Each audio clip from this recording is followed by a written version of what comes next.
Las tropas de Estados Unidos en Colombia son ilegales, inconstitucionales. ¿Cuál es el problema? Que decidieron insistir en la trampa. ¿Cuál ha sido la trampa?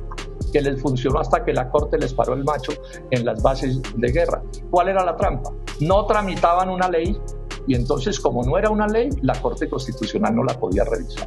Y el Consejo de Estado no la podía revisar porque eran asuntos internacionales y el Consejo de Estado no revisa asuntos internacionales. Hasta que salió la Corte Suprema de Justicia, doctor Uribe, y usted lo sabe, y el doctor Juan Manuel Santos también lo sabe, y les dijo, no, es que en Colombia no puede haber ningún acto del Estado colombiano que nadie revise. Y revisó y dijo, no tienen tratado internacional, luego es inaplicable ese acuerdo de las bases de guerra nuclear. ¿Ellos tienen con qué cambiar la Constitución? Por supuesto que sí tienen con qué cambiarla. Podrían traer un artículo que dijera pongan en la Constitución bases o tropas extranjeras operando en Colombia y a partir de ese artículo tramitar un tratado internacional. Pues claro, no lo traen porque eso sí sería el colmo de la desvergüenza. Que un presidente de la República promueva que en su país, violando la soberanía, se instalen tropas extranjeras, no se atreven. Entonces, ¿qué es lo que han hecho a lo largo de todos estos años hasta que la Corte Constitucional les desbarató la maniobra?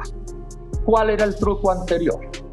Entonces, violaban la Constitución y la ley con todas esas tropas, pero no presentaban un proyecto de ley para tramitar, por ejemplo, las bases norteamericanas. El presidente Iván Duque pregunta, ¿Germán Vargas Lleras y el resto del duquismo se empecinarán en imponer contra toda razón y respeto a los colombianos como presidente del Senado a quien fuera el principal socio de Aída Merlano en las elecciones del 2018 en Barranquilla, fraude electoral que favoreció a Cambio Radical y la posterior elección del alcalde de esa ciudad y de la gobernadora del Atlántico? ¿Pretenden que les aceptemos que puede ser presidente del Senado alguien con 2 procesos penales en la Corte Suprema de Justicia por sus andanzas con Aída Merlano? Intentan demostrar que pueden hacer lo que se les dé la gana en la costa y en Colombia como manera de preparar las elecciones presidenciales de 2022. Un mínimo de sensatez los llevaría a poner a otros de ellos en ese cargo.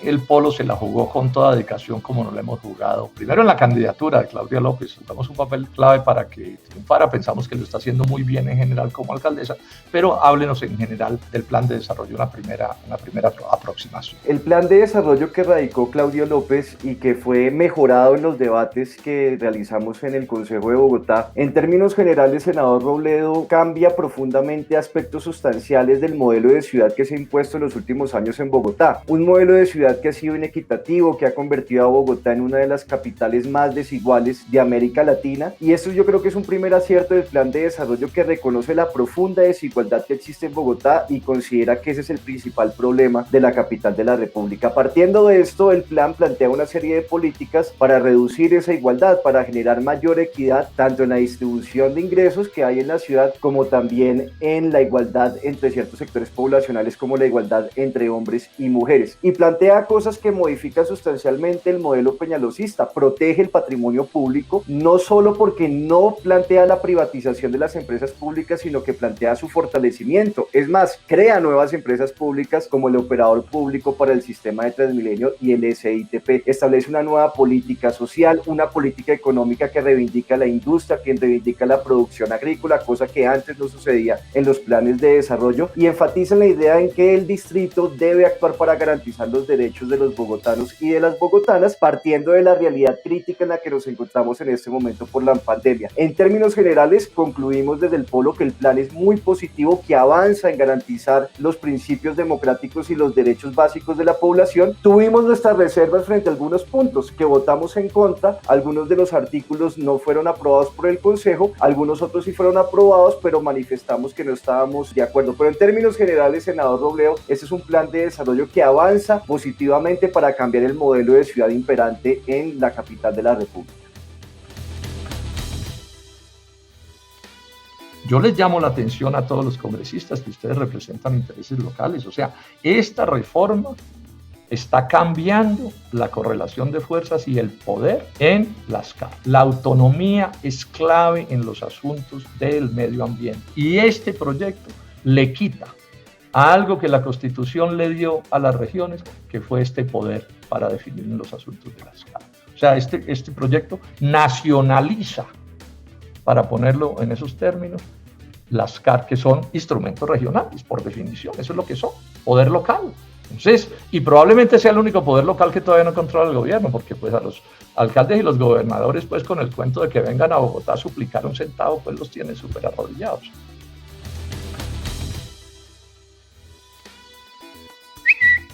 El Estado está en el deber de proteger a los más débiles, como es el caso del viejo que debe vender su casa para poder comer en sus últimos años. Si no lo protege el Estado, ¿quién? Y más en un negocio que no es de fácil comprensión para los que no son expertos en finanzas. La vicepresidenta Ramírez no es culpable de los actos de su hermano, pero sí consideró importante informarle de esa situación a quienes fueron sus patrones en sus relaciones laborales. Según ella misma dijo, lo mismo ha debido pensar en relación con sus electores. El narcotráfico ha sido una desgracia para Colombia, de eso no hay duda, pero también es verdad que en 50 años de lucha en su contra, orientada por Estados Unidos, ni un solo día han dejado de estar abastecidos los consumidores, ni los narcotraficantes han dejado de ganarse su plata, ¿o no? Que el fiscal Barbosa se niegue a declararse impedido en el caso del Ñeñe es prueba reina de que sí debe hacerlo. Esta posición lo condena, debería pensar para decidir la Corte Suprema de Justicia y exigírselo. Numeral, no más Néstor Humbertos.